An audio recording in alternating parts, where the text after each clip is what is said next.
So I posted a meme on my Facebook yesterday. Hit the like, hit the subscribe button. If you're new, make sure you hit the subscribe button and the like. About Ezekiel Elliott, Odd Sharks, some odd website, basically had Ezekiel Elliott is the number 2 favorite to land with Pittsburgh. And I made a post that I'd give him a 3rd round pick, give up Benny Snell, a 2nd round pick for Jimmy Garoppolo, give up a 3rd round pick for Ezekiel Elliott. And the Pittsburgh Steelers pretty much got an elite offense. If you really think about it, if you had Ezekiel Elliott, Najee Harris, Chase Claypool, Deontay Johnson, Juju Smith-Schuster, Pat Freiermuth, Gentry, and Jimmy G on offense, man, that offense would be looking nice. A lot of people were laughing at it, saying, "Oh, we're not going to get Zeke. We're not going to get Zeke. We got Najee. Why would we get Zeke?"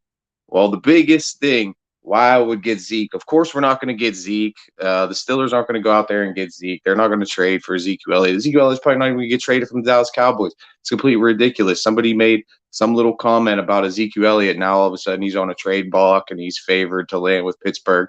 Yeah, it's ridiculous. He's not going to come to Pittsburgh. But this leads me to my biggest problem with Mike Tomlin and the Najee Harris going into the future for the Pittsburgh Steelers. I mean, the dude's an elite running back already. Broke Franco Harris's rookie record. Most touches for a rookie, most yards for a rookie in Pittsburgh Steelers history for a running back. That's great company. You're talking Jerome Bettis.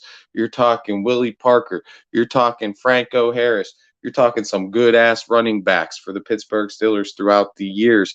It was a ground and pound team for the longest time, especially in the 70s and under Cowher. It was a ground and pound team. Jerome Bettis, Franco Harris, 2 Hall of Fame elite running backs. All right. And he's got to carry that torch now. And to carry that torch, you got to keep his longevity. You got to be able to keep him healthy and sustain him for not just 3-4 years. Look at Saquon Barkley in the New York Giants. Saquon Barkley's pretty much done, injured, and pretty much he can't go no more. Running back shelf life is only like 5 years in the league. So if you can get an Ezekiel Elliott to come in on 3rd and shorts to block and do that, I don't care if he's an elite running back. I don't care. You're with the Steelers now. Dallas is done with you. If that did happen and Dallas does say, "Hey, fuck you, Zeke. We don't want your contract no more. We're moving on. We want to build around Dak." And if we could pick him up for a 2nd or 3rd, you got to do it. It's not going to happen, but you got to do it. And the point is Benny Snell a good spell back if Najee Harris gets hurt? Is Anthony McFarland a good spell back if Najee gets hurt? No, we need a guy that can come behind Najee Harris. Like Tomlin has this feature back mentality. That's my biggest problem with Tomlin. I got a feature back mentality. He said that about James Conner, and who's terrible. We had multiple different running backs. We had good receiving backs. You got to utilize all their skill sets because James Conner wasn't getting the job done. I understand Najee Harris is the type of back that you got to get him the ball 20 times a game. But there's plays where you can give him some spells here and there, put in Benny Snell, utilize Benny Snell's skill set on short yardage downs, utilize McFarland on a pitch every once in a while. Or we need a new back that can come in and give us 10 touches a game to give Najee a break and give us 10 touches a game at least to come in and spell him. And, we got an elite wide receiving core. We got good tight ends. Gentry can block. Freiermuth can block and catch. And Juju's looking like he's going to come back. Like I've been saying, they're going to bring Juju back. So it's looking like they're going to get Juju back. And it's going to lead me to my last point of the video in the title. Chase Claypool basically has been rumored to be on the trade block. And if you brought in Zeke, let's just say if we brought in Zeke, and we still got Chase Claypool, we got Johnson, we got Juju. Johnson's has Pro Bowl type of year this year. Juju has had Pro Bowl types of years, and Claypool is basically on the brim of it, but he doesn't get the reps, he doesn't get the touches, he doesn't get the looks. You got to distribute the ball between 3 of these good receivers. And how are you going to distribute the ball between Najee, Pat Freiermuth, Zach Gentry coming up, Juju, Johnson, who's going to be wanting the ball more and more coming on a contract year, and I think it's only going to get better. None of these receivers are even in their prime yet.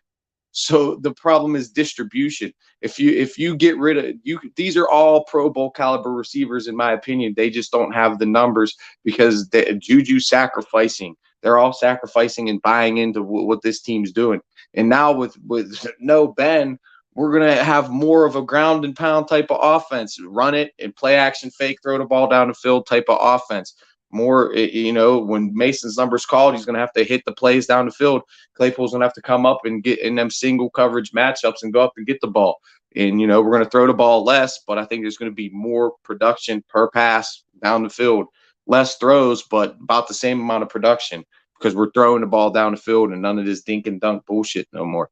So, and it's going to be just smash mouth football. So you need a back behind Najee Harris. Is Benny Snell the guy? I don't know. I think I have faith in Snell, but you got to utilize him. You got to give him 5 to 10 touches. You got to give one of them, either McFarland or Snell's got to get 5 to 10 touches. That's my biggest problem with Tomlin is he's the feature back mentality, especially with James Conner. When he's not a feature back, he's a good number 2 back or a guy that can come in and give you reps off the bench, but he's not a feature back.